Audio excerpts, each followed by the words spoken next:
Alléluia. Hey! Gloire au Seigneur. Est-ce qu'il y en a qui ont déjà vécu des choses extraordinaires dans le Seigneur? Des choses que vous ne pensiez même pas. Et ce matin, c'était une bonne louange. Mais ce n'était pas le fruit du hasard. Il se passe quelque chose. Je ne sais pas si vous l'avez réalisé. Depuis le retour de la pandémie, c'est plus pareil. En tout cas, c'est pareil pour vous autres. Pour moi, c'est pas pareil pantoute. Dieu est en train de faire quelque chose d'au-delà de tout ce qu'on peut imaginer. Excuse-moi, frère, hein, parce que c'est de même, je suis plus à l'aise. Hein, c'est quand je me laisse aller. Il y a un frère qui est venu ce matin, et moi, ça me parle beaucoup. Il me dit, Pasteur, j'ai prié pour toi. Il dit, je ne sais pas pourquoi. Merci.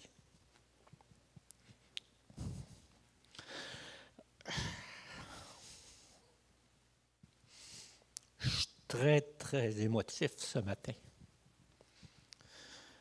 Parce que Dieu est en action. Puis quand Dieu fait des choses dans une église, il fait quelque chose qui bouleverse partout alentour. Le titre du message ce matin, c'est « Une église influente ». Et j'ai des belles notes. On va laisser faire les notes. On voit dans la parole de Dieu qu'on apprend. On a tellement eu de prédications à mesure qu'on vieillit dans le Seigneur. On a tellement eu, hein? Oh, oui, j'ai entendu prier, j'ai entendu prêcher là-dessus, j'ai entendu prêcher là-dessus, j'ai entendu prêcher là-dessus. Mais c'est rendu comme mort dans nos vies. On a entendu prêcher sur l'Église qui avait oublié son premier amour. On a entendu prier, pas prier, mais les prédications sur l'amour, pas l'amour, mais sur l'Église qui était tiède. On a entendu des paquets de prédications. Vous allez en entendre encore et gloire à Dieu. Mais l'histoire, il y a quelqu'un qui dit un jour, l'histoire se répète. Si vous regardez dans l'histoire humaine, ça se répète toujours. Ils disent, il n'y aura plus de guerre, il va y avoir une guerre après. En 1919, 14-19, c'est ça, il y a des gens qui ont dit, il n'y aura plus jamais de guerre comme on a eu en 19. 1939, 20 ans après, c'est encore pire. On a dit, on verra plus ça des guerres mondiales comme on a vu en 1939. On est de guerre en guerre, en guerre en guerre. L'histoire se répète. Et dans l'Église, l'histoire se répète aussi. On est bouillant, on tombe tiède, puis on tombe froid. Mais ce qui est de miraculeux dans l'histoire de l'Église, c'est que Dieu est en action. Dieu a un temps.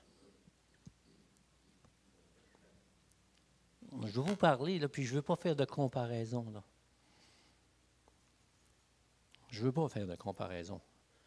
Mais je suis en train de vivre des choses que je vis depuis longtemps que je n'ai pas vécu dans l'Église. Depuis 3 semaines, 1 mois. Un mouvement du Saint-Esprit qui s'en vient.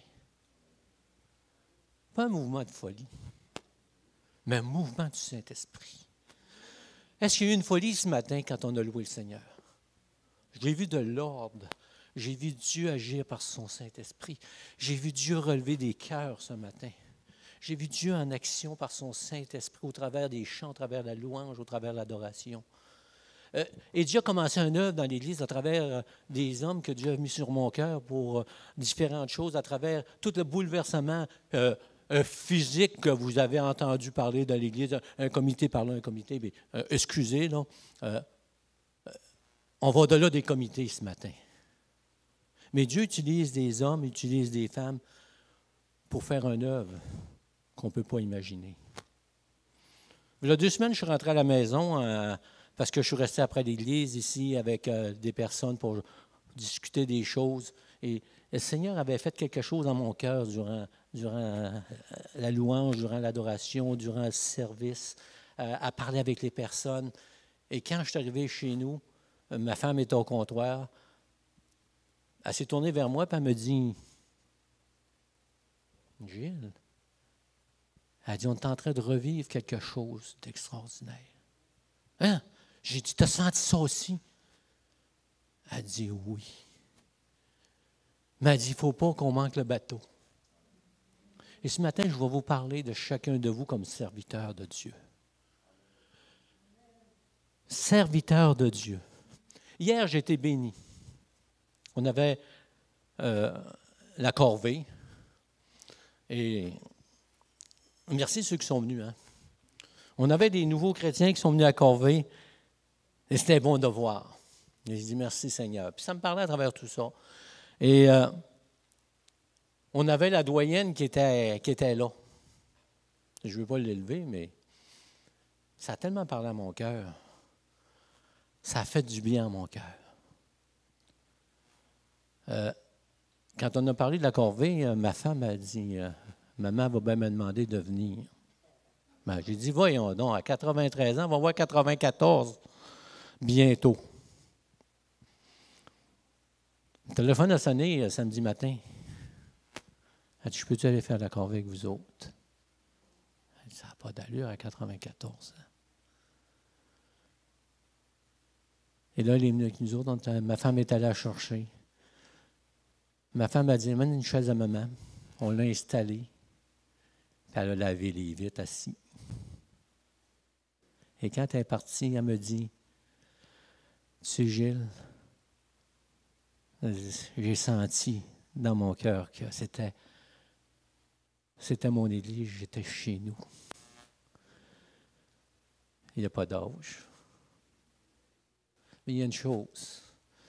Puis, en aucun cas, vous me comprenez ce matin, là? Il n'y a plus aucune condamnation pour ceux qui sont en Jésus-Christ. C'est une vérité biblique. C'est une vérité. Mais est-ce qu'on a le droit de se regarder dans le miroir et dire au Seigneur, montre-moi où je suis rendu? Et durant la pandémie, je l'ai fait à maintes fois. Et mon cœur est ouvert. Là. Moi, je suis un gars ouvert. Là. J'ai plein de défauts, là, mais des fois, quand j'ai le cœur ouvert, je mange des claques. Mais ça ne me fait rien. Ça ne me fait rien. Parce que je suis un serviteur avant toute chose.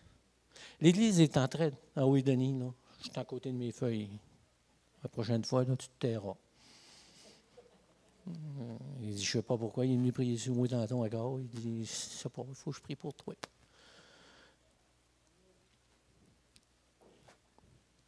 Savez-vous que, puis je parle en général, là, je ne veux pas viser aucune église en particulier. Vous m'entendez bien, là? Première des choses, on va s'examiner nous autres mêmes. On est dans un tournant de l'histoire au Québec, au Canada, dans le monde entier. Êtes-vous d'accord avec ça? Remplis-moi, remplis-moi, remplis-moi, Seigneur. C'est ce qu'on chantait. Puis c'est ce que le Saint-Esprit nous révélait ce matin d'une façon particulière. Remplis-moi, remplis-moi, remplis-moi. Mais pourquoi être rempli? Pourquoi être rempli? Dans 2 Corinthiens, c'est marqué. Si je fais ça.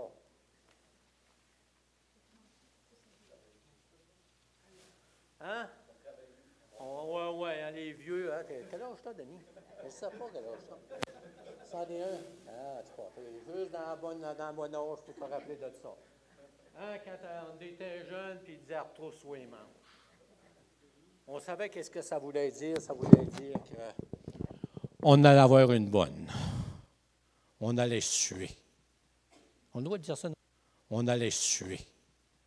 On doit dire ça dans l'Église? Oui, c'est un beau mot, suer.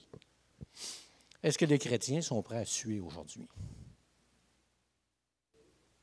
Est-ce que l'Église est prête à suer? Le vent du Saint-Esprit souffle dans l'Église. Je ne dis pas dans les autres églises. Ah oui, mais ils ont le même esprit. Oui, ils ont le même esprit. Mais savez-vous que l'Esprit agit là où les cœurs sont ouverts, où les gens sont prêts à se relever les manches, puis à pleurer, puis à s'humilier devant le trône de grâce, l'Église locale. Notre frère a parlé de l'importance de l'Église locale la semaine passée. Amen. C'est le début qu'il disait d'une série que je ne connais pas. Je ne sais pas ce qu'il va prêcher. Mais l'Église a besoin de revenir, je parle en général, à la parole de Dieu. Aujourd'hui, on entend toutes sortes de philosophies dans nos églises. On a toutes sortes de philosophies qui sont entrées dans nos églises évangéliques, quel que soit le nom. Et je ne porte pas de jugement, je constate. On est dans une église où on a dilué la parole de Dieu pour quelque raison que ce soit, pour ne pas perdre de monde. Saviez-vous qu'il y a un enfer? Mais saviez-vous qu'il y a des églises qui prêchent qu'il n'y a plus d'enfer? Des églises évangéliques. Et je ne parle pas à travers mon chapeau.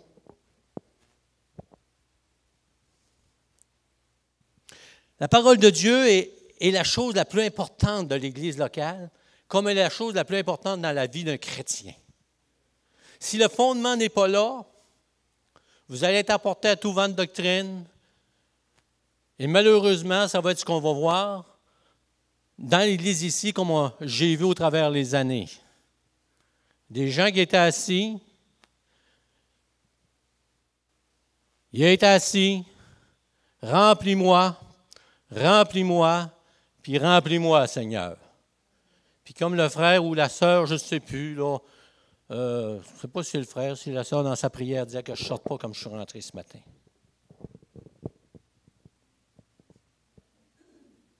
Êtes-vous tanné de rentrer puis sortir comme vous êtes, vous êtes rentré, puis vous sortez comme vous êtes rentré? Pareil. Vous avez eu une émotion, vous avez quelque chose qui s'est passé, que le Seigneur a voulu vous toucher, mais aussitôt qu'on traverse la porte, on commence à jaser. Le reste de la semaine, c'est disparu. Ça, ce n'est pas l'Église. Ça, c'est la ruse de l'ennemi qui fait aujourd'hui que nos églises, on est tiède. On marche au rythme du monde sans s'en rendre compte. Mais moi, je suis fatigué dans ce sens-là.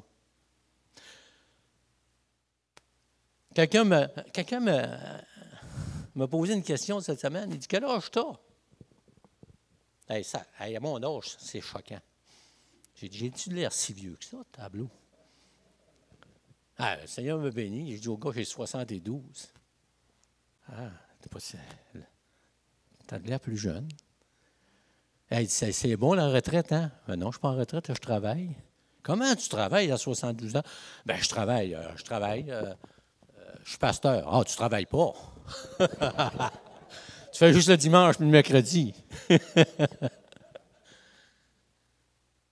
Et ça parlait à mon cœur, dire.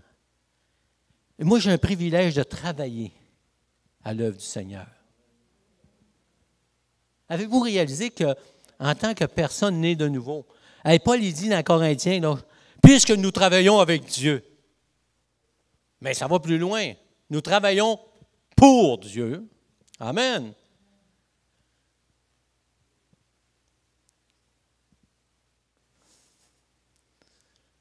Hier, je parlais avec le frère, oui, ben non, là, Xavier. Xavier. On parlait des tracteurs. J'aime ça parler des tracteurs. Hein? J'ai été longtemps travailleur pour Massey Ferguson. Et vous savez, quand je suis rentré là, puis le boss, il m'a donné ma chemise avec mon nom dessus. Puis Massey Ferguson. Rouge, ça allait parfaitement avec mon teint. Et j'étais donc fier. Et quand il a sorti des T-shirts pour qu'on ait ça à la fin de semaine, où c'était marqué Massey Ferguson avec un tracteur avec des gros pneus comme un hot rod, puis c'était marqué Joe Morin fils. Partout où j'allais, fin de semaine, j'avais mon gilet, j'avais plusieurs chandails comme ça et j'étais fier. Je travaillais pour Massey Ferguson. Aujourd'hui, je travaille pour le roi des rois et le Seigneur des seigneurs.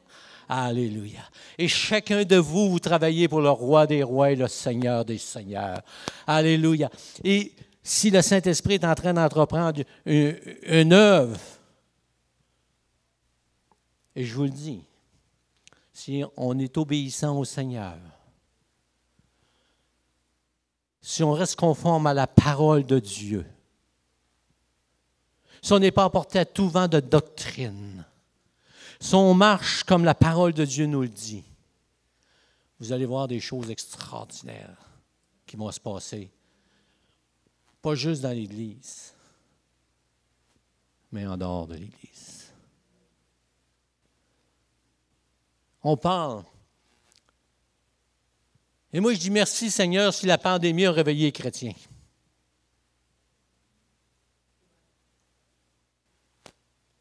Parce que durant la pandémie, on était obligé de s'humilier, en tout cas moi du moins, là.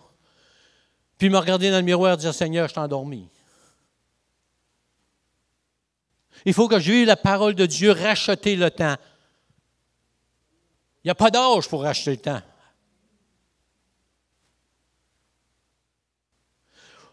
Là où on va voir qu'être rempli du Saint-Esprit, c'est véhiculé dans nos vies personnelles, parce qu'on est l'Église. En dehors de ce qu'on vit le dimanche matin, quand on va sortir d'ici, on va être transformé par la puissance du Saint-Esprit et on va briller dans les ténèbres. Où l'Église va avoir un impact. Les gens vont avoir un impact dans leur famille, premièrement. Il va se passer des choses extraordinaires. Mais vous savez, lorsqu'on retrousse les manches, lorsqu'on devient un serviteur de Jésus-Christ, il n'y a nulle part dans la parole de Dieu qui nous dit que ça va être du bonbon. Chacun de nous, l'expression « se retrousser les manches », on sait qu'est-ce que ça veut dire. Peu importe le métier qui a été pratiqué, l'homme et la femme qui disent à son travail, il faut que je me retrousse les manches, ça veut dire qu'il faut qu'il se lève, puis qu'il fasse sa job du mieux qu'il peut, puis avec la puissance qu'il a. Mais nous autres, on a la puissance du Saint-Esprit. On a la puissance d'en haut. Alléluia. Et quand ma femme elle me dit ça, vous savez, oh, ça m'a secoué. Dans deux sens. Le premier sens, c'était, je disais, merci Seigneur, s'il se passe des choses extraordinaires dans l'Église, et si on voit le Seigneur, le Saint-Esprit agir, parce qu'on prêche la parole de Dieu, parce qu'on veut laisser agir le Saint-Esprit, j'étais dans la joie, j'étais dans l'allégresse. Amen, vous me comprenez? Mais de l'autre bord, le bonhomme, il disait, il faut voir, je m'assois dans l'escalier encore. Puis je regarde ce qui se passe, dire, Seigneur, je suis dépassé. Je vais être obligé de reconnaître ma petitesse encore. L'Église au Québec, l'Église au Canada, l'Église dans le monde entier, le vent du Saint-Esprit va souffler. Pas un vent de folie, là. Pas un vent de fausse doctrine. Le vrai vent du Saint-Esprit qui va nous amener avec la parole de Dieu. Avec la parole de Dieu. Et on va être capable d'examiner les choses s'ils sont à la lumière des Écritures. On va pouvoir examiner les choses avec l'amour de Dieu pour être capable de se reprendre et dire, oh, on dérape à quelque part. Il faut revenir à la parole de Dieu et Dieu va ouvrir les écluses des cieux, va faire quelque chose d'extraordinaire. Quelqu'un me disait un jour, « Oui, mais pasteur, tu ne donnes pas souvent les expériences que tu as vécues. Tu parles souvent que toi, tu as vécu des choses dans une église où il y a eu un réveil extraordinaire. » Oui! Et quand ma femme m'a dit ça, je me suis souvenu de ça et j'ai dit, « Seigneur, tu es le même Seigneur et je le réclame pour ici. » Alléluia. Je réclame pour l'Église d'aujourd'hui à Pont-Rouge, Saint-Basile, peu importe le nom. Centre évangélique de Port-Neuf. Bon, on ne se trompera pas. Où les gens vont se retrousser les manches, peu importe leur âge. Que tu sois un nouveau, que tu sois une ancienne, Que tu sois dans le milieu. Je parle de l'âge. Mais ça peut être l'âge spirituel aussi. Dieu veut faire une œuvre dans le comté de Portneuf, dans nos familles, comme dans la prière ce matin, comme ce qu'on a entendu. Je suis tout mêlé dans les paroles que j'ai entendues, mais hein? Ah, c'est notre soeur, peu importe, ça n'a pas d'importance. Dieu nous appelle à délivrer, ainsi de suite, là, à guérir, et ainsi de suite. Alléluia. Et savez-vous, lorsque le Saint-Esprit agit d'une façon extraordinaire, oui, l'Église est remplie, mais c'est dehors que ça se passe. C'est dehors que ça se passe. Mais chaque chrétien est responsable de se retrousser les manches. Qu'on soit un jeune chrétien, qu'on soit un vieux chrétien. Chaque chrétien est responsable de ranimer son premier amour. Hey, ça fait longtemps que je suis dans le Seigneur, mais regarde-toi dans le miroir, peut-être, ça fait longtemps d'être dans le Seigneur, mais tableau, tu as oublié ton premier amour. Tu as oublié, c'est que... Je parle pour moi, là. Hey, écoute-tu, tu as oublié ton premier amour. C'était quoi mon premier amour? J'étais fou comme un balai. Et Paul, il dit, travaillons. Ici, dans 2 Corinthiens 6, 1, il dit, puisque nous travaillons, nous vous exhortons à ne pas recevoir la grâce de Dieu en vain. L'Église, aujourd'hui, elle reçoit la grâce de Dieu en vain. Ils sont assis, puis on ne fait plus rien, puis on se complaint nous autres mêmes. Puis on vit comme le monde, puis on fait comme le monde, puis on est au même diapason qu'au monde, que le monde. On vit dans le même temps que le monde. Notre temps est cadré comme le temps du monde. Est-ce que Dieu est contre nos loisirs? Non. Absolument pas. Mais quand on a plus de loisirs qu'on a de Dieu, dans nos vies, on a un problème. Quand on a plus de philosophie que de la parole de Dieu dans nos vies, on a un autre problème, on est emporté à tout vent de doctrine. Je suis fatigant, moi. Mais autant que le Seigneur va me donner un souffle de vie, puis que je vais être pasteur dans une église, je vais être acharné sur la parole de Dieu. Tout en voulant laisser agir le Saint-Esprit dans l'Église puis dans ma vie. Et Paul, il continue, la grâce de Dieu en vain, car il a dit au temps favorable, je t'ai exaucé. Hey! Sors de ta routine, sortons de notre routine d'Église. Hey, il est rendu midi, on va arrêter. Frère, il faudrait que tu passes au bureau tantôt. Normalement, tu es supposé t'arrêter à 11h moins 10. Tu n'as aucune idée? Bien, gloire à Dieu. Tu n'as pas regardé l'heure. Tu as bien fait. Parce que l'Esprit de Dieu agissait. Amen. Et là, on est dans un tournant de l'histoire de l'Église, on pourrait dire, où le vent du Saint-Esprit souffle, où Dieu veut agir dans l'Église. Et Dieu est en train de disposer des choses. Je ne sais pas si vous avez remarqué, mais depuis un bout de temps, il se passe toutes sortes de choses dans l'Église. On a toutes sortes de nouveaux mondes. Je ne dis pas ça méchamment, là. Ça paraît drôle. Là. Tu sais, dans ma tête, c'est tellement clair, mais des fois, ça sort tout croche. Non, mais je dis toutes sortes de monde. Là. Je veux dire qu'il vient du monde là, qu'on ne connaît pas. Il vient du monde qui ne connaissent pas le Seigneur. Il vient du monde qui connaissent le Seigneur. Mais nous autres, quand on est dans l'Église, depuis tant d'années, on est là, puis on était exaucés. On a crié au Seigneur, il nous a exaucés. Et quand on a répondu à l'appel du Seigneur, on était tout feu, tout flamme. Et après des années, on dit, moi, je suis fatigué. Je suis fatigué. C'est le temps que je me repose. Le Seigneur, si tu reposé? Oui, il y a un temps pour se reposer. Mais on se repose trop souvent. On a toutes sortes d'excuses parce qu'on écoute le temps qu'on vit, puis on vit comme le monde. Et on dit, Seigneur, il ne fait plus rien.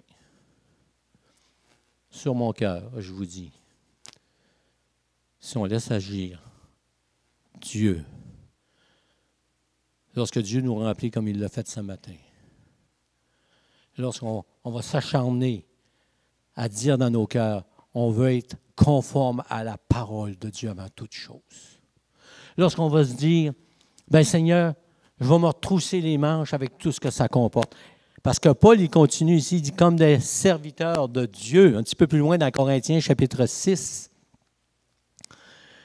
Il dit au verset 4, « Mais nous nous rendons à tous égards recommandables comme serviteurs de Dieu. » Et là, il énumère toutes sortes de choses qui dérangent un serviteur qui ne veut pas servir.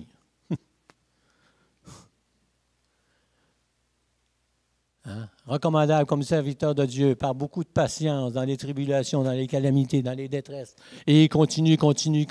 Lorsque le Saint-Esprit agit, vous savez, même si on est béni, il va arriver toutes sortes de choses dans l'Église locale. Il va arriver toutes sortes de choses qu'on va être obligé de marcher avec patience. On va être obligé de marcher dans l'humilité, de reconnaître où on est, de dire Saint-Esprit, agis puissamment, fais quelque chose, continue à agir. Et là, on va voir le surnaturel arriver. On n'aura pas besoin de le provoquer. Hey, moi, là, personnellement, là, je m'ennuie d'une chose. Quand je marchais sur la rue dans ma petite ville, où il y a eu un réveil extraordinaire par la puissance du Saint-Esprit, où à toutes les réunions, il y avait quelque chose de miraculeux qui se passait 7 jours par semaine. Pendant 3 ans, des réunions 7 jours par semaine. Et les pasteurs me disaient, comment est-ce que tu fais? Je ne sais pas. Ah, mais tu dors-tu de temps en temps? Ben, je dors 3 heures par nuit. Mais je suis attentif, j'écoute le Saint-Esprit. Je veux qu'il se passe quelque chose, je veux que ça continue. Il y a des choses extraordinaires, on veut voir du monde sauvé. Et qu'est-ce qui arrivait? Il y avait des gens qui étaient sauvés. Bonjour, madame. Il y avait des gens qui étaient sauvés. Il y avait des gens qui voyaient Dieu agir. Et vous savez, il y a quelque chose qui s'est passé. Les gens ont été obligés de retrousser leurs manches parce que le pasteur tout seul, that's it. Un jour, j'ai eu un téléphone. Je ne sais pas pourquoi. Ça devait être poussé par le Saint-Esprit. C'est un homme qui a appelé, un homme qui ne croyait pas dans la Bible. Il ne croyait pas au Seigneur Jésus-Christ. Il ne croyait pas ça, lui. Il m'appelle, il dit, « Est-ce que c'est vous le pasteur du centre chrétien Viens-Voix? » Il dit, « Oui, qui parle? » Il dit, là, il me donne son nom, il s'appelait Guy. Il dit, « C'est Guy », puis là, il me donne son nom de famille.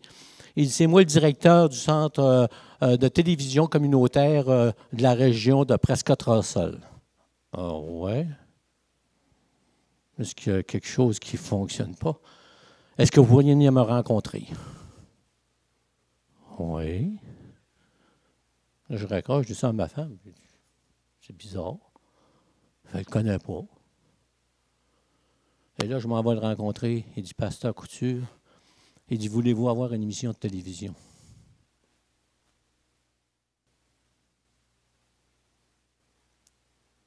Et là, je dis, je ne sais pas. Ouais, ben, je veux toujours, mais je suis un petit peu dans le néant. Ça veut dire quoi? Ça veut dire, monsieur le pasteur, que vous pourrez parler quelque chose pour 15 minutes. Ah ouais? Ça va pas pire pour un pasteur parler 15 minutes. Hein? Pasteur, c'est pas de parler 15 minutes, c'est de l'arrêter de parler souvent. Hein? Comme je disais à un frère, on dit souvent, c'est mon dernier verset. Hein, Denis? C'est mon dernier verset, c'est mon dernier verset. Mais si on peut en donner des versets, gloire à Dieu, c'est la parole de Dieu.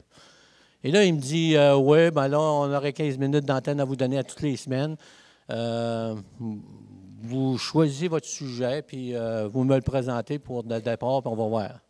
Mais il dit un petit quelque chose. Ah, ben, c'est même trop beau, hein? Il dit, il faut que vous trouviez 2 caméramans. Des gars pour la caméra, pour filmer. Hey, on est en 1900. T'as peu. Oui, on est en 1900.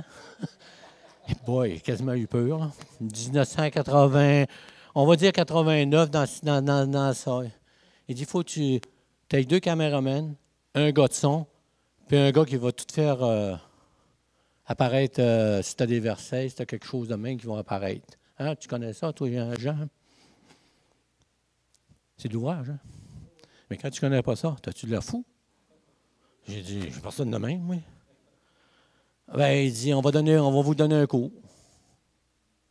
Ah ouais? J'ai dit, OK. Il dit, je reviens avec ça. Dimanche matin, je dis aux gens d'église, on a une opportunité de répondre parce que le Saint-Esprit est en train de nous remplir. Le Saint-Esprit a commencé un œuvre dans le coin. Puis il veut faire un œuvre, mais on doit travailler à l'œuvre du Seigneur. J'ai besoin de personnes. J'ai besoin de personnes qui vont suivre un cours de caméraman. C'est en anglais, ça, caméraman? Je ne sais pas si c'est quoi en français. Caméraman. Et il dit qu'ils vont suivre un cours pendant 1 mois, 2 fois par semaine, 2 heures par semaine. Oh! On a besoin d'un gars de son qui va faire la même chose. On a besoin pour les effets, rentrer les... Et puis dans ce temps-là, c'était archaïque à côté d'aujourd'hui. Hein? Il sait, lui, il a fait Timothée. Et là, il dit, OK. Dans ma tête, ça me dit, vas-tu trouver du monde dans l'Église? Mais en plus de ça, bien, il fallait amener des gens qui vont venir témoigner de ce que le Seigneur a fait dans leur vie. Et là, on a prié. Là, j'ai fait la demande à l'Église et les gens ont répondu. Mais ça exigeait bien plus qu'ils pensaient. Parce qu'il fallait que si la télévision communautaire, il manque d'un caméraman, il fallait que ce soit un gars de l'Église qui aille remplacer l'inconverti dans une émission d'inconverti. On pouvait choisir, dire oui ou non, là. Pas aller dans les folies non plus. Mais pour préparer une émission de 15 minutes, ça prenait 4 heures. Et on avait le studio de 1 heure à 5 heures. Donc, il fallait que les gens se retroussent les manches parce que le pasteur ne pouvait pas faire ça tout seul. Et je bénis le Seigneur que j'ai eu des personnes volontaires qui ont été apprendre, qui n'étaient même pas capables de partir le système de son là-bas. Que pour faire l'émission qui durait 15 minutes parce qu'on se trompait souvent, on recommençait heureusement. Ce n'était pas en direct, on n'aurait jamais passé.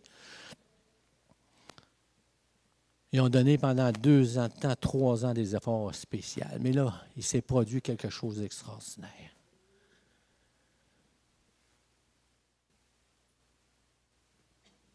Dieu a utilisé des hommes, a utilisé des femmes, non seulement derrière les caméras, non seulement derrière le son, non seulement le pasteur, mais il a utilisé des personnes qui se sont levées dans une petite région et ont dit, nous autres, on va aller donner notre témoignage. On témoigne souvent entre nous, gloire à Dieu, c'est merveilleux, n'est-ce pas? Mais lorsque tu vas sur la place publique, tout le monde te connaît, puis tu vas donner ton témoignage. Ah, lui, c'est un fou. Mais tu le fais. Tu vas parler de Jésus-Christ. Qu'est-ce qu'il a fait dans ta vie? Comment est-ce qu'il t'a transformé? Mais pour le témoigner, il faut que ça soit arrivé. Parce que les gens te connaissent dans une petite ville. Hein? Et même moi, comme pasteur, je me suis dit, boy, tout le monde va me connaître, va me connaître dans la ville. Hein? Et il dit, ça va être pas drôle pantoute. Et ça n'a pas été drôle. On a été ridiculisés, mais dans l'espace de 3 ans, on avait, à toutes les années, entre 30 et 45 baptêmes. Parce que les gens ont commencé à dire, on va se retrousser les manches. Pasteur, on va marcher selon les principes de la parole de Dieu. On va marcher dans ce mouvement de sanctification. Parce qu'on est obligé, parce que les gens vont nous demander.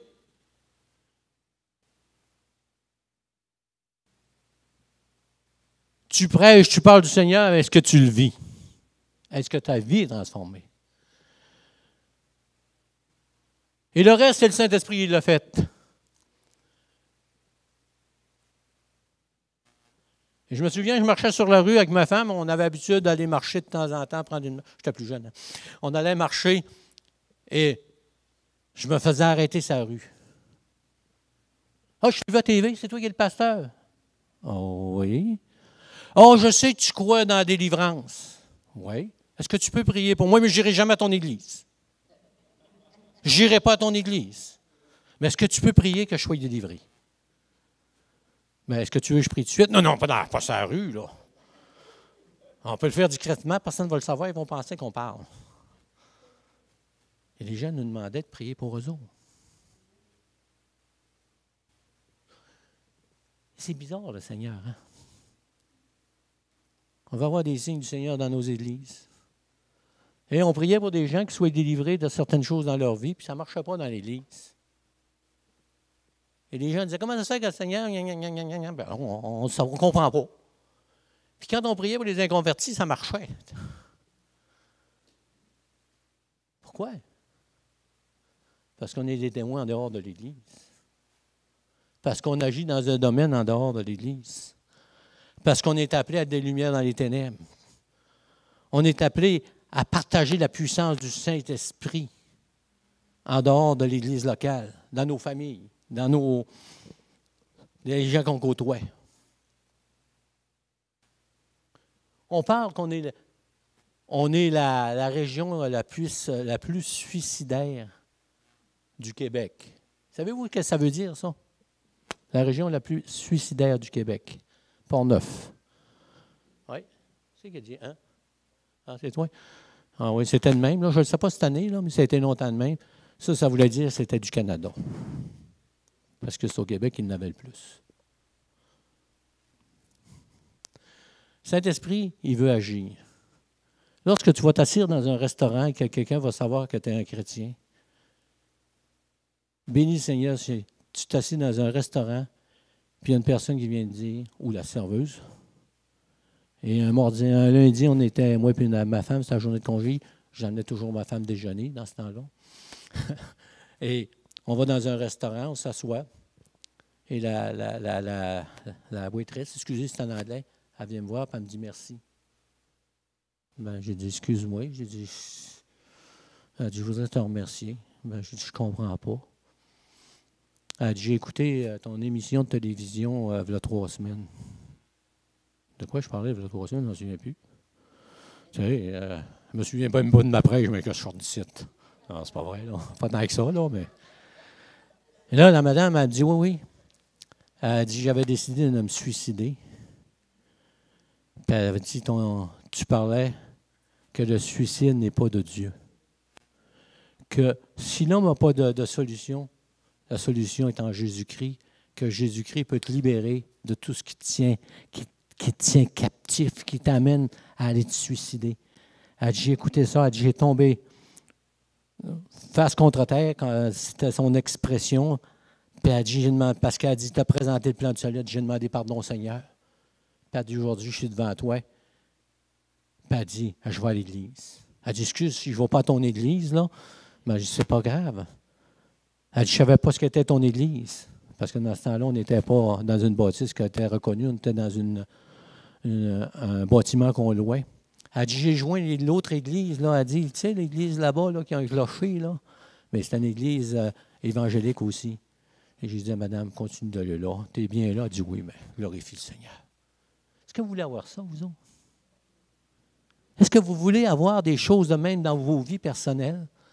Est-ce que vous désirez que ces choses-là extraordinaires que je vous raconte, qui sont à votre portée parce que le souffle du Saint-Esprit est sur nous autres, parce que Dieu veut faire une œuvre, et c'est toujours en rapport avec sa parole. Amen. Alléluia. Et je sais que ça fait 20 ans que je suis ici. Ça fait 20 ans que je suis ici. Et continuez de prier pour moi qui me garde dans sa parole. Qui me garde dans sa parole, ouvert au Saint-Esprit, mais pas aux folies. C'est drôle à dire, hein, mais c'est ça pareil.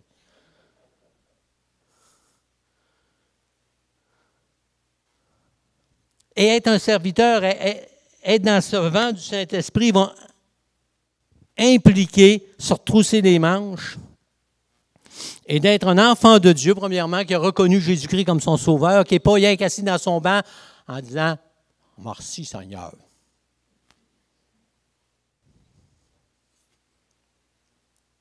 mais qu'il va avoir ce vrai mouvement du Saint-Esprit qui est descendu dans son cœur et qui lui révèle la grandeur de son Dieu, la miséricorde et la bonté de son Dieu, le Dieu de la parole qui lui a pardonné ses péchés, le Dieu de la parole qui est mort sur la croix du Calvaire, qui a versé son sang, et c'est le message central de l'Évangile.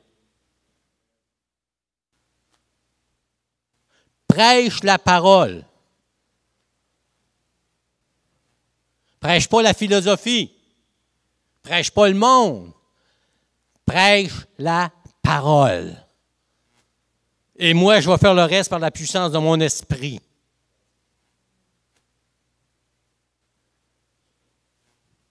Et là, Paul, il continue. Il parle recommandable comme serviteur de Dieu par beaucoup de patience dans les tribulations. Être un serviteur, se retrousser les manches, ça veut dire qu'on va se tuer. Un vrai chrétien, c'est quelqu'un qui va travailler fort. Pas pour gagner son ciel, mais parce qu'il a compris la grâce de Dieu. Parce qu'il a compris qu'est-ce que Dieu s'attendait de lui.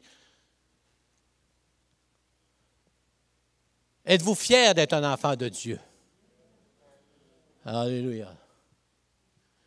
Êtes-vous fiers de faire partie de l'Église de Jésus-Christ? Et Dieu nous appelle à travailler, à se retrousser les manches. Il nous appelle à avoir de la patience, les uns les autres, dans l'Église. Mais de la patience envers ceux du dehors aussi, que lorsqu'on leur parle, lorsqu'ils n'ont pas la compréhension qu'on a du Seigneur. Et c'est le Saint-Esprit qui va les toucher.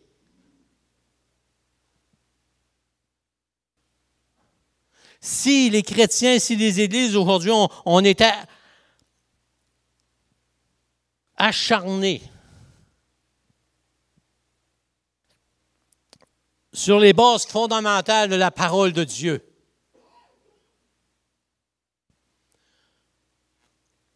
je vais déplaire à du monde encore ce matin. Pendant des années, j'ai vu dans nos églises, quelle que soit la dénomination, faire des appels au salut. Puis parce que quelqu'un disait oui à l'appel, de penser qu'il était sauvé, de le laisser s'en aller. Sans le fonder sur la parole de Dieu. Parce que recevoir Jésus-Christ, ce n'est pas juste le fruit des lèvres, bien que dans la parole, il dit, c'est en confessant le Seigneur. Mais c'est en croyant que Dieu l'a ressuscité des morts, qui a versé son sang. Imaginez dans les églises évangéliques certaines, aujourd'hui, ne parlent plus du sacrifice sanglant de la croix, en disant que ça fait peur au monde. C'est le message de la croix, c'est une folie. Qu'est-ce que vous voulez que je dise? Il dit, c'est une folie pour ceux qui périssent. Mais pour nous qui sommes sauvés, c'est une puissance de Dieu. Il faut voir que l'Église revienne à la base qui est la croix. Et je pense qu'ici, depuis que l'Église est fondée, c'était ça qui a été prêché.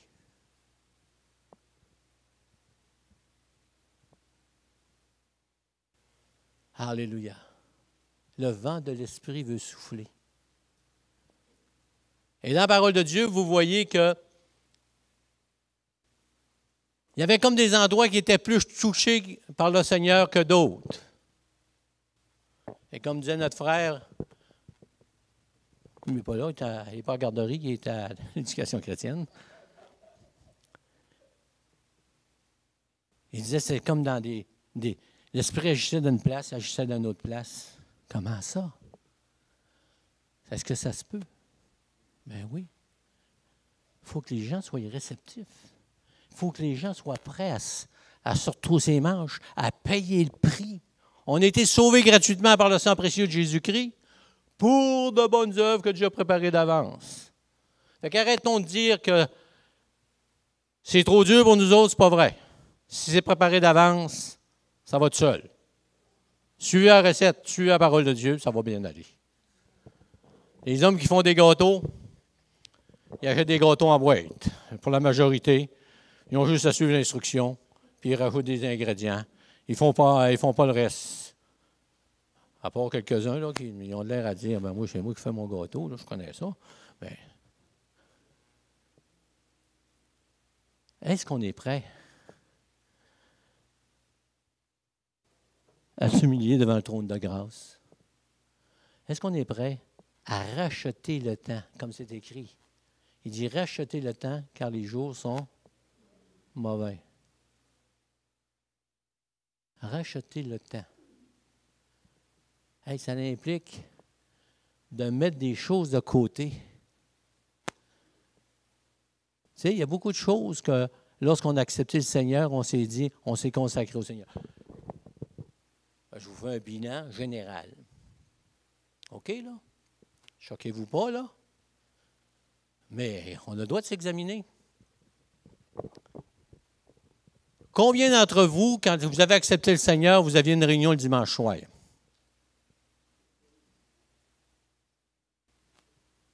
Combien d'entre vous avaient une réunion le mercredi soir? Combien d'entre vous, vous avez plus le temps de venir le mercredi soir ou de venir le dimanche soir? Elle est plus touchée, celle-là, hein?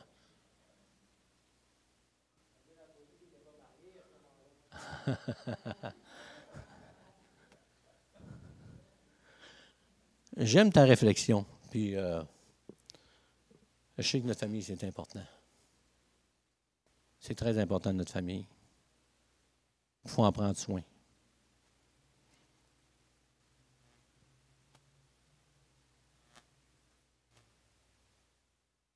Est-ce qu'on peut amener nos familles,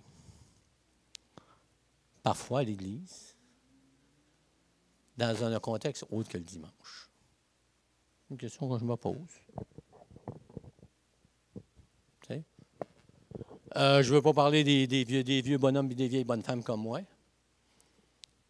Mais il y a des années où, lorsqu'on a accepté le Seigneur Jésus-Christ, on se joignait à une assemblée, un local, on traînait nos petits-enfants avec nous autres, même dans les berceaux. Comme on voit le dire. Hein? Tu as une qui levait la main, hein? Gloire à Dieu. Et on faisait en conséquence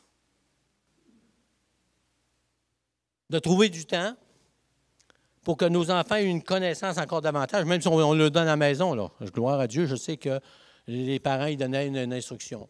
Mais je ne veux pas faire le bilan de ça. Là. Je veux simplement dire que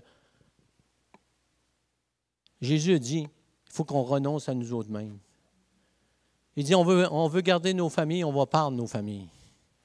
On va faire ci, on veut gagner notre vie, on va la perdre. C'est la parole qui le dit, c'est pas moi. On veut être heureux, mais en vivant comme le monde, souvent. Je parle pour moi. Je parle pas pour vous autres, je parle pour moi. Je ne suis pas exempt de ça. Si je vous dis que la pandémie me fait réfléchir, c'est parce qu'elle me fait réfléchir.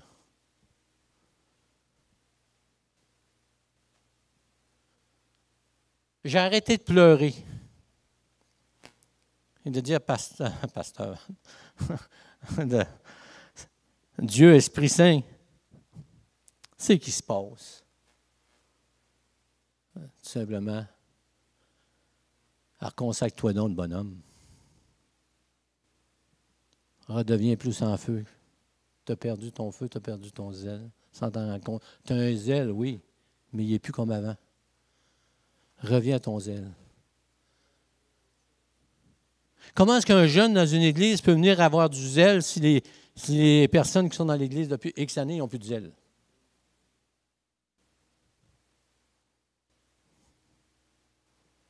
Moi, quand je suis sorti, puis j'ai regardé ma belle-mère embarquer dans l'auto. Vous savez, elle n'a pas sauté dans l'auto. Hein? Il a fallu que je l'aide. C'est normal aussi. Elle va avoir 94. Je ne veux pas l'élever, là. Je vais l'élever, là. Mais pour moi, ça me fait tellement de bien, là. Je l'ai regardé, j'ai dit, Seigneur, je ne veux pas vivre jusqu'à 100 ans, moi. Mais si je me rends là, si je me rends là, bien, Seigneur, que je sois capable encore de servir. Hey, j'ai pris sur la télé un pasteur Bouchard. Il y a 80... Tu ne sais plus, hein, mais c'est que tu as entendu de lui. Il est en feu, j'espère. Hey, le bonhomme, il a 92 ans, là, 90, 92. Là. Moi, j'ai écouté son témoignage, là, puis il ne l'a pas donné quand il avait 20 ans. Là, il l'a donné à 92 ans. Là. Oh boy! Ouais, il dit, ouais, le bonhomme, là, tu as besoin d'être à genoux ou avoir du zèle de même quand tu vas Dieu. C'est le fun, tu dis, hey, j'ai rien que 72, moi je suis jeune. Non, mais il faut qu'on se lève dans le bon sens du mot. Il faut qu'on sonde les Écritures. Il faut qu'on vienne au premier mandat de l'Église. Faites des disciples, annoncez l'Évangile, partagez, instruire, ainsi de suite. Les autres choses, ça va arriver par-dessus. Les autres choses vont arriver. Alléluia. Si toutes les paroles qu'on entend dans nos églises, que ce soit une parole prophétique, que ce soit une prière sans s'en rendre compte prophétique, une parole d'exhortation qui nous encourage à sortir dehors, à faire quelque chose, à bouger pour le Seigneur, il ne faut pas que ce soit juste des paroles, il faut que ça nous pénètre au plus profond.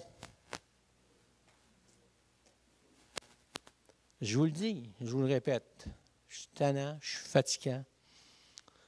Priez pour votre pasteur. Priez pour ceux qui sont serviteurs dans l'Église. Puis si vous n'êtes pas serviteur, dites-vous une chose, il faut que vous deveniez des serviteurs. Peu importe l'endroit. Parce que c'est ça que Dieu demande pour son Église. C'est ça que Dieu demande pour ses enfants. Qu'ils travaillent, qu'ils soient fiers d'appartenir à la personne de Jésus-Christ, avoir un sauveur qui est mort sur la croix pour leurs péchés. Alléluia.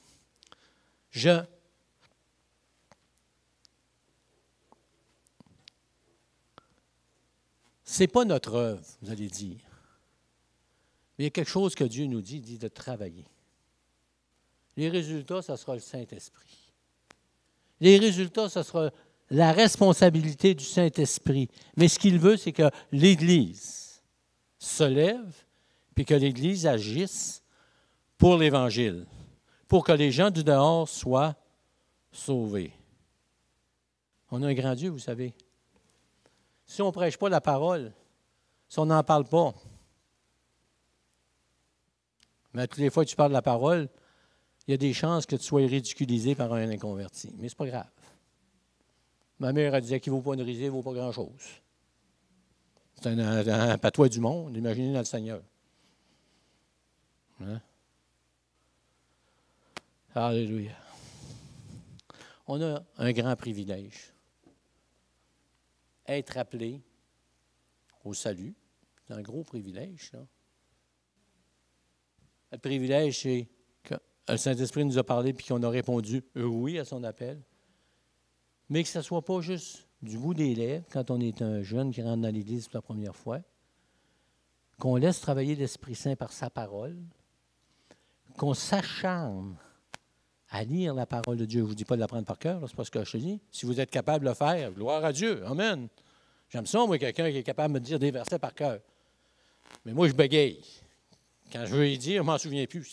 C'est fatigant, ça. Quand je suis seul, je m'en souviens. Il faut que je me prêche à moi-même, probablement. Non, mais on rit, là. Mais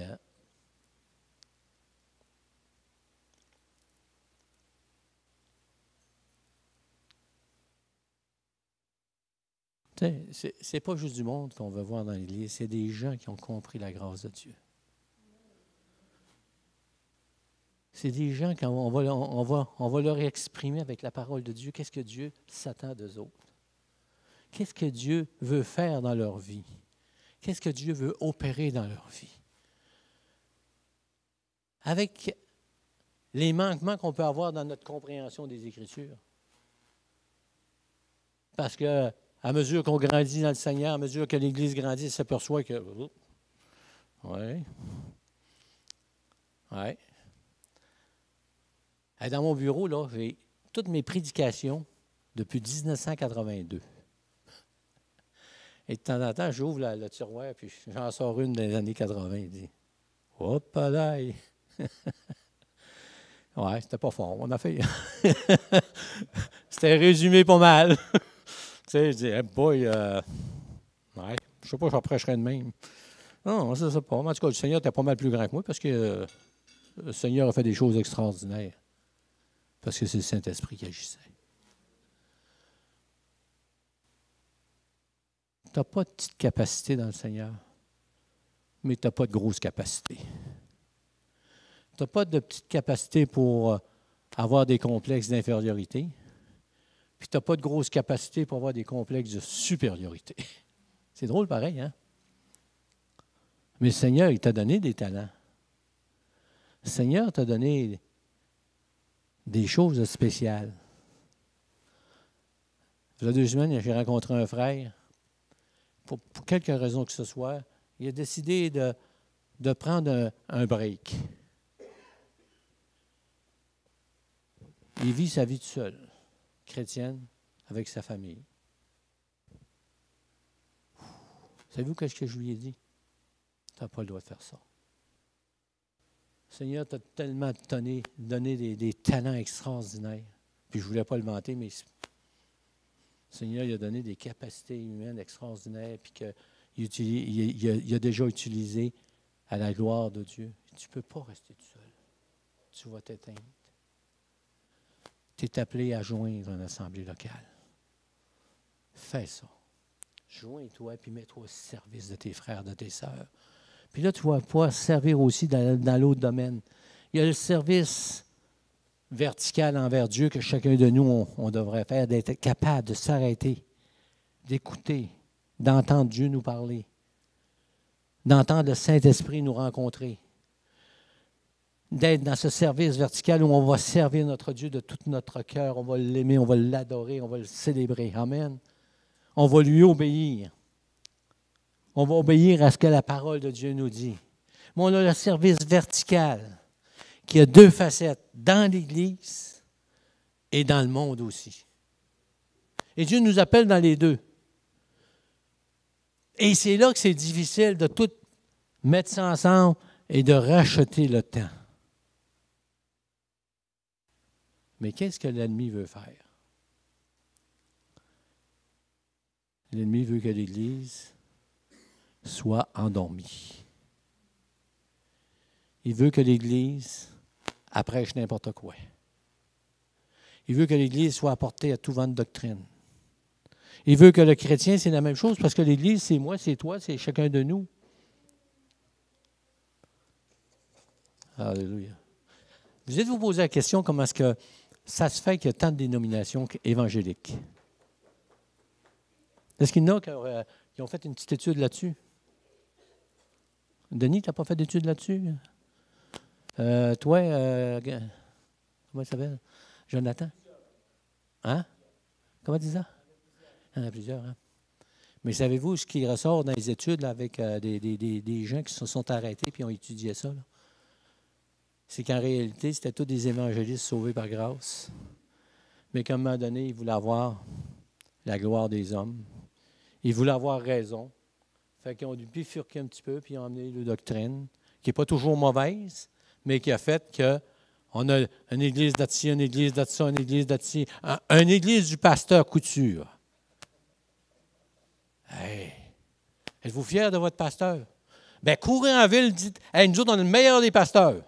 Ils ne viendront jamais ici. Mais j'espère qu'ils ne viendront pas pour le pasteur. Parce qu'ils vont sacrer le camp tout de suite. Ils vont être déçus. 2 dimanches, 3 dimanches, ils vont être déçus. Mais le serviteur de Dieu va marcher à genoux. Il y avait un vieux pasteur qui avait 7 églises à Haïti. Je me souviens de son nom. Quand j'allais dans son église à Montréal, j'étais un jeune chrétien. Alors, je ne peux même pas virer la chaise d'abord. Moi, je m'assoyais là parce que, comme ça, il virait sa chaise le mercredi soir. J'allais des fois en vacances.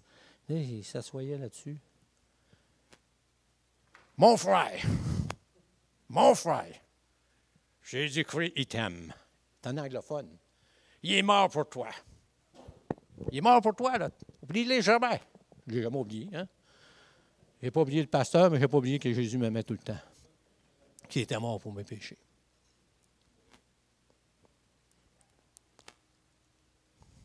Veux-tu, un jour, lorsque la trompette va sonner, avoir l'assurance que tu vas partir?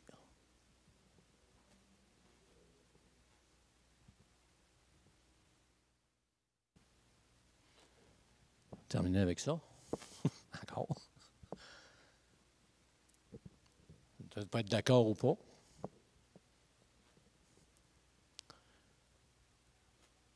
Quand la trompette va sonner, là, pourquoi Dieu dit ceux qui vont avoir de l'assurance? Comment est-ce qu'on fait pour avoir de l'assurance? Communion avec Dieu.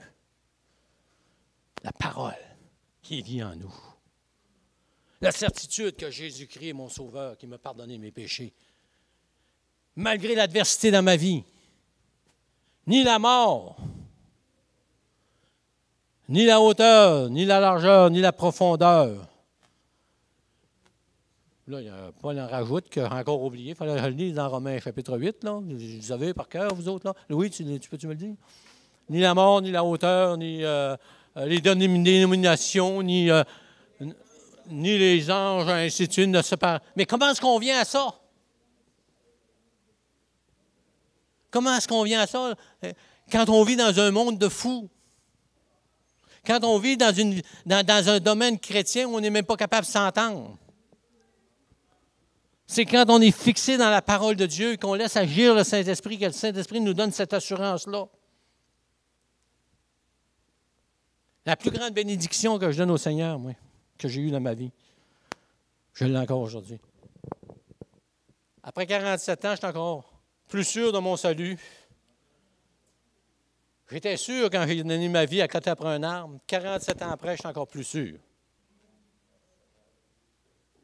Parce que c'est le même Dieu qui m'a sauvé, puis qui a été tellement patient parce que des fois, je ne suis pas mieux qu'avant. Puis même encore. Et comment on en vient là? C'est les yeux plongés dans la parole de Dieu. Comment est-ce qu'on en vient à continuer notre vie chrétienne? C'est à servir dans une assemblée locale. Je termine avec ça, encore une fois.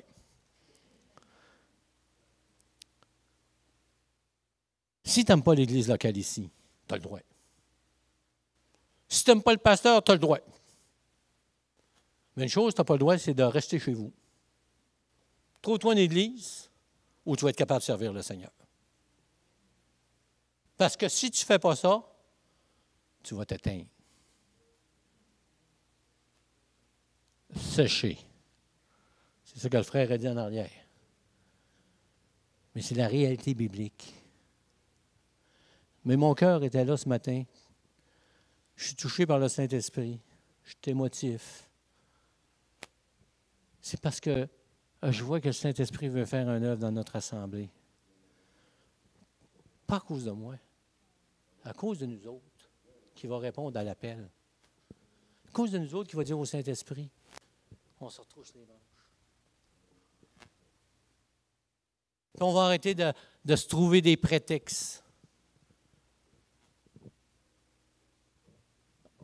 On a tous les prétextes du monde pour négliger notre relation avec Dieu, pour négliger notre communion fraternelle dans l'Église, puis notre fidélité envers Dieu et notre fidélité envers l'appel que Dieu a mis dans nos cœurs, que ce soit, vous savez, on est tous différents, hein? Et on veut tous bien faire. Il n'y a personne ici qui ne veut pas bien faire devant le Seigneur. Mais on a un ennemi qui s'acharne sur nous autres. Mais si on fait confiance au Saint-Esprit, parce que plus grand est celui qui est en moi que celui qui est dans le monde, et si je laisse le Saint-Esprit me parler au travers de sa parole, il va me montrer toutes les choses que je dois placer en ordre dans ma vie. On va terminer avec ça. Encore. Tantôt, OK. Garde-les là. Un jour, quelqu'un m'a demandé dans une église, j'étais un nouveau pasteur, il me dit, pasteur, il dit, on a-tu le droit de prendre des vacances? Drôle de question. Mais c'était une époque où on ne pouvait pas prendre de vacances, il ne fallait pas manquer un dimanche. C'était comme ça. C'était religieux, mais sans... Nous autres, on ne disait pas qu'on était religieux, on disait qu'on était zélés. Mais c'était de la religion en réalité. Non, mais c'est des réalités, il faut se regarder dans le miroir. Et je dis à ce jeune couple avec des enfants, drôle de question, j'ai dit, tu as le droit de prendre tes vacances? Ah ouais, je dois prendre mes vacances? Ben oui. Fait que, il dit que je ferais bien avec toute ma famille, que tout le monde soit heureux. Fait que, il dit, je vais m'acheter une roulotte. Il s'est acheté une roulotte, c'était bien. Il est parti en vacances avec ses enfants. Il est parti 2 fins de semaine. 2 fins de semaine. 2 autres fins de semaine. 2 autres fins de semaine. 2 autres fins de semaine. 2 autres fins de semaine. Savez-vous que j'ai pris de ses nouvelles après 20 ans? Il est encore 2 autres semaines. Il ne va pas nulle part, même plus. Il ne suit plus le Seigneur d'aucune manière. Il est pire qu'avant. Oui, il a le droit de prendre des vacances. C'est légitime. Mais, pas besoin d'aller plus loin que ça. Alléluia. Demandons au Seigneur qu'il nous montre nos priorités. C'est pas facile dans la vie qu'on vit aujourd'hui. C'est pas évident avec tout ce qui nous entoure, toute la façon de voir les choses. En tout cas, si vous n'avez pas besoin, moi j'ai besoin des fois de souvent dire Seigneur, donne-moi donc du discernement dans ma vie. Je veux pas faire quelque chose contre toi, je veux pas faire quelque chose pour moi, mais je veux pas faire quelque chose qui va aller à l'encontre de ta parole.